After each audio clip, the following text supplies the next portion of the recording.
Lipa City Councilor Mikee Morada is giving his celebrity wife, Alex Gonzaga, a feel of the Batangueño life.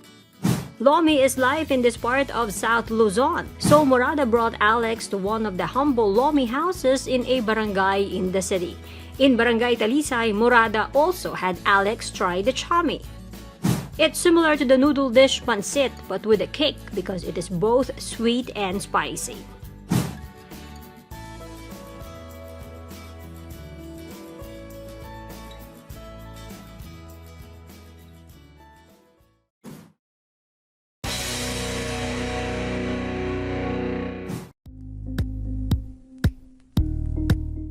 Thank you for watching Politico TV. Please like and subscribe to our channel for more videos.